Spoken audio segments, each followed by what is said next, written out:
يقترب العيد وتتغير معالم المدينة. البسطات تنتشر على أرصفة الشوارع الرئيسية هنا في رام الله. تتنوع ما تحمله هذه البسطات ما بين الأحذية والملابس والألعاب وغيرها، التي يتجمع الكثير من المتسوقين حولها. الوضع مليح، ببرع محل بشتري مات المية والمتين تفرقش عليه، بس احنا المعنى زينا مسخرين نعمتها البسطة مشان نبسط اولادنا. رخصش البسطات وبستقيم تاع البسطة، الصندل تاع البسطة بستقيم أحسن من المحل، لأنه تاع المحل تقليد. أما هذا البسطة بتشتريه وأنت مش داري عنه، تعطيه 20 شيكل خلاص بتسأليش.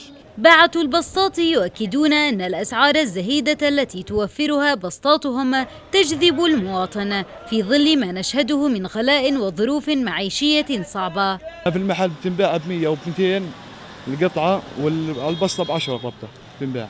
وضع الناس مش منيح، السعر أرخص، المحلات بيغلوا كثير على الناس.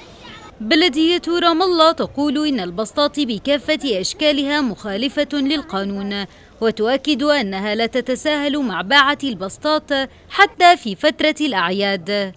قرار أخذناه منذ سنوات لا نستثني فترة الأعياد، كون فترة الأعياد هي الفترة الحساسة والحرجة التي ينتظرها صاحب المحل التجاري اللي محله التجاري قد يكون مكلفة ملايين الدولارات. هذا جانب، وجانب آخر احتراما للمارة والمشاة والمواطنين بعدم إغلاق أرصفة.